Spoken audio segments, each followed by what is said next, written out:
Hai, halo, assalamualaikum warahmatullahi wabarakatuh. Alhamdulillah setelah sekian lama akhirnya saya bisa upload video lagi ya, rampung juga nih videonya.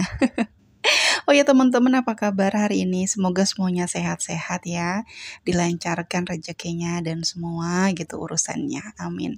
Dan untuk teman-teman yang baru pertama kali klik video ini, saya ucapkan selamat datang dan selamat bergabung. Jangan lupa like, komen, dan subscribe-nya.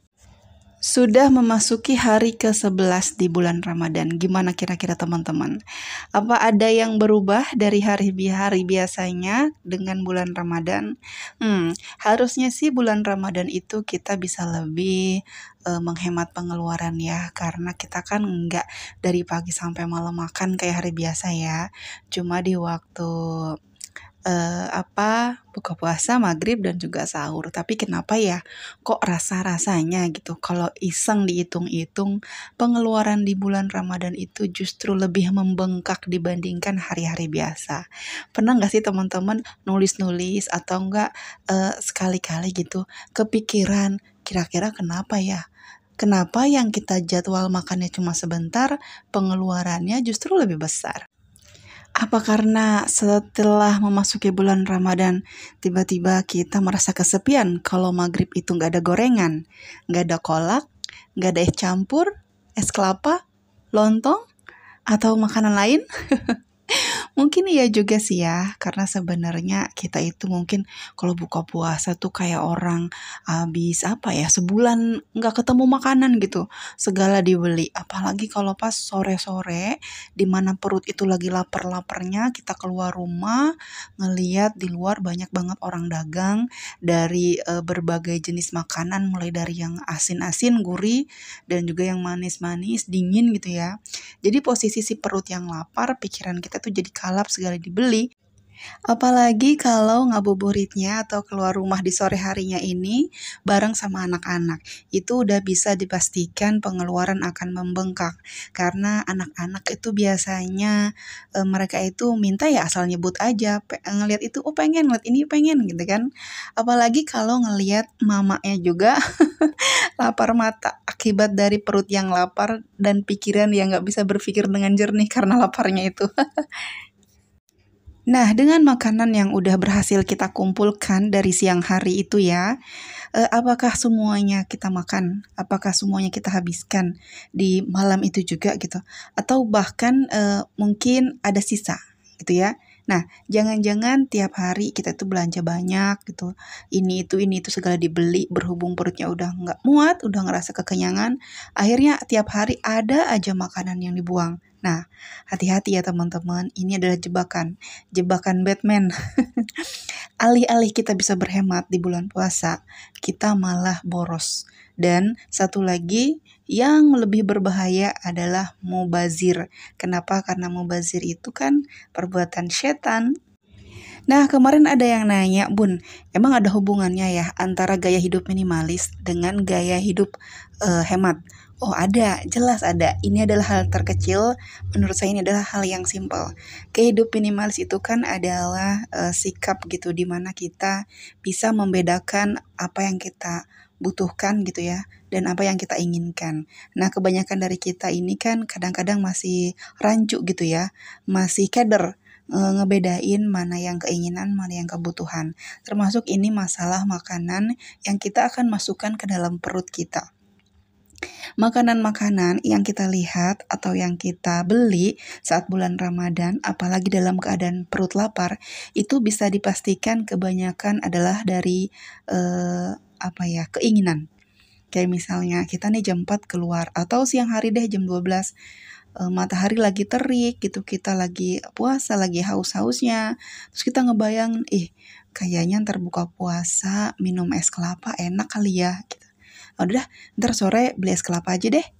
Sorenya beli es kelapa, terus tiba-tiba udah beli es kelapa di jalan, ngelihat ada misalnya es campur. Itu ngeliat es campurnya kayaknya seger banget. Udah gitu rame lagi, pasti enak. Boleh deh beli deh 1-2 bungkus nyobain. Beli. Di perjalanan udah mau pulang, tiba-tiba ngelihat lagi ada yang jual gorengan atau ada yang jual lontong. Beli deh gorengan 3 atau 4 biji. tapi nanti kurang. Di rumah ada beberapa orang, beli deh 10, beli 10. Terus sepanjang jalan. Begitu sampai rumah, kaget ternyata banyak banget makanan yang udah dibeli. Yang jadi masalah adalah ketika makanan itu nggak kita habiskan gitu ya. Misalnya, aduh, udah kenyang, udah nggak muat lagi, itu udah nggak bisa, ada sisa gitu ya. Gorengannya sisa, minumannya sisa, lontongnya sisa, semuanya sisa. Kalau disimpan untuk besok udah pasti nggak enak, ya udahlah, mau nggak mau dibuang. Sayang sih, tapi walaupun sayang, ujung-ujungnya dibuang tetap aja sama, mubazir. Nah, ketika kita sudah berkenan gitu ya mau belajar gaya hidup minimalis, otomatis kita juga akan berpikir gimana caranya supaya kita itu membeli hanya barang-barang yang kita butuhkan, termasuk juga makanan. Jadi sekiranya makanan itu gini, kita makan itu bukan untuk kenyang, tapi makan itu hanya untuk sebatas ya memenuhi perut sebagai untuk penegak badan aja supaya kita nggak lemes, nggak pingsan gitu ya. Makan secukupnya sekiranya kita bisa sholat tarawih. Terus nanti makan seperti biasa. Jadi bukan makan buka puasa itu yang kayak orang kesurupan, yang kayak orang habis sebulan di gurun pasir nggak ketemu air gitu kan kalau ngeliat minuman. Yang es kelapanya, es campur, es teh manis, wah segala macam. Ketika kita memilih untuk minimalis dalam hal makanan juga, pasti kita sudah tahu gitu, apa sih yang saya butuhkan ketika buka puasa. Misalnya katakan satu cangkir teh manis hangat dengan satu buah lontong dan satu buah gorengan. Itu sebetulnya sudah cukup untuk membuat saya bisa bertahan menyelesaikan sholat isya dan sholat tarawih misalnya. Nanti setelah sholat tarawih baru saya akan makan nasi dan lauk pauk seperti biasa. Atau mungkin ada yang ketika iftar, ketika berbuka puasa itu memilih untuk meminum air putih dan 3 atau 7 butir kurma itu sudah cukup. Alhamdulillah. Berarti di mindsetnya, di pikirannya dia sudah memikirkan bahwa yang saya butuhkan untuk badan saya ini cuma ini loh, cuma kurma sama air putih. Saya nggak butuh makanan yang lainnya atau minuman-minuman dingin manis yang lainnya gitu. Jadi ketika kita sudah bisa membedakan mana keinginan dan mana kebutuhan, mungkin kita akan lebih mudah lagi untuk mengerem gitu pengeluaran kita, untuk mengerem apa-apa aja yang kita beli di luaran sana. Karena kan ketika kita buka puasa sebenarnya yang dibutuhkan badan kita itu kan mungkin air ya, air putih dan kurma itu sudah cukup, itu yang dibutuhkan badan. Kenapa? Karena ya kurma mengandung zat-zat yang memang bagus gitu kan setelah seharian kita puasa, dan juga air putih. Tapi yang kita sering kali masukkan ke badan itu adalah yang kita inginkan, yang manis-manis, dingin gitu kan, makanan-makanan berlemak atau yang berminyak seperti gorengan gitu kan, itu kan dimakannya tuh enak banget kayaknya. Puasa gitu ya tanpa gorengan itu kayaknya sepi banget, atau iftar buka puasa tanpa gorengan, tanpa minuman manis dan dingin itu kayaknya ada yang kurang gitu. Nah itu tuh kalau menurut saya termasuk keinginan, karena balik lagi bahwa sebenarnya yang dibutuhkan badan itu kayaknya simple banget gitu. Nah, selain itu, mungkin ketika bulan Ramadan kenapa bisa membengkak itu karena kita lebih memilih membeli itu ya daripada masak. Nah, untuk teman-teman yang anggota keluarganya mungkin 2 orang lebih ya, dewasanya gitu, mungkin untuk membuat masakan itu adalah pilihan yang terbaik. Beda lagi kalau mungkin suami istri yang belum ada momongan atau mungkin ada tapi masih baby. Nah, dua orang aja kayaknya lebih simpel untuk beli. Contohnya kolak. Misalnya kita di rumah hanya 2 orang aja, kita beli kolak, bikin dan beli mungkin akan lebih simple beli dan juga lebih hemat beli gitu ya daripada kita bikin. Kenapa? Asumsinya gini, misalnya kolak kalau di daerah saya ya 5.000 itu masih dapat. 2 orang dengan 10.000 bisa dapat kolak 2 bungkus gitu kan. Nah, dibandingkan kalau kita beli belum ubinya, singkongnya, santan, gula merah, dan lain-lain, 10.000 udah jelas nggak bakal dapet. Walaupun mungkin dapatnya akan jauh lebih banyak, tapi kan pasti nggak habis langsung ya. Nanti disimpan buat besok.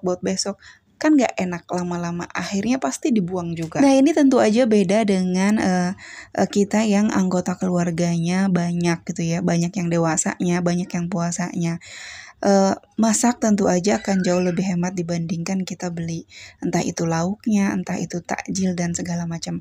Kalau kayak saya di rumah, saya kebetulan buka puasa hanya berdua anak saya, karena kadang-kadang Pak suami tuh jarang gitu sempet buka puasa di rumah.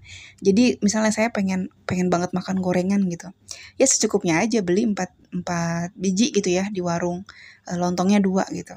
Coba bayangkan kalau saya harus bikin bikin bakwan sendiri di rumah, beli wortelnya, terigunya, terus kol segala macam, itu tentu aja dengan uang 10.000 juga belum tentu cukup ya kan, belum minyaknya gitu.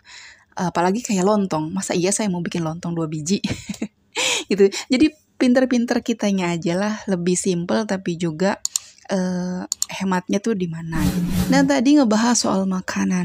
Nah, setelah kita puasa beberapa hari gitu, tentu insya Allah gitu ya, kalau kita dikasih umur panjang, kita akan menghadapi yang namanya Idul Fitri.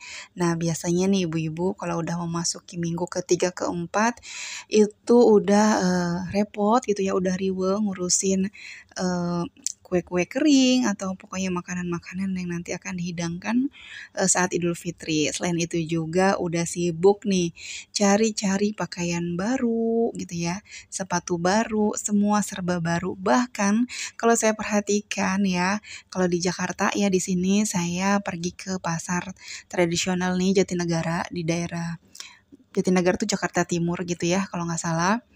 Itu ibu-ibu itu kayaknya excited banget, semangat banget belanja yang serba baru lah gitu. Jadi bukan cuma bajunya, sendalnya, peralatan sholatnya, tapi sampai ke kayak taplak meja, gorden, perabotan-perabotan baru, toples baru, segala macam. Itu kayaknya harus semuanya serba baru.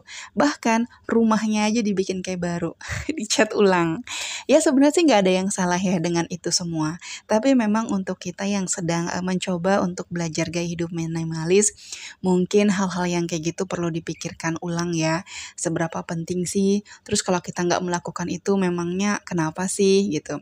Kayak misalnya sholat Idul Fitri, memang harus ya kita pakai mukena, sejadah, sarung atau baju kokonya itu baru gitu. Karena kan sebenarnya yang dianjurkan itu pakailah pakaian yang bagus, yang bersih gitu kan, bukan yang baru. Kalau kita mau pakai pakaian yang paling bagus yang kita punya juga nggak masalah kan. Apalagi kalau saya sendiri ya, ada banyak pakaian-pakaian kayak gamis gitu kan dipakainya hanya untuk ke acara-acara tertentu.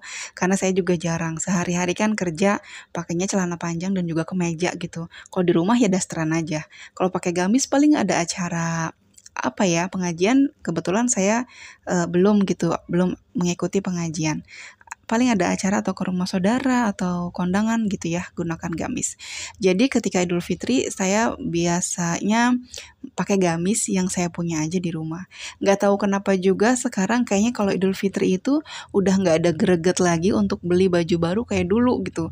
Puasanya baru berapa hari aja udah repot muter-muter nyari baju. Pokoknya harus baru, bisa sampai beberapa pasang. Emang salah ya? Ya nggak salah juga sih, cuma memang itu balik lagi ke pemikiran kita aja ya. Kalau teman-teman ada rezeki lebih gitu ya, mau menyenangkan diri sendiri, memberikan hadiah karena sudah berhasil melalui gitu ya puasa selama sebulan ini, silahkan sah-sah aja, nggak ada yang salah.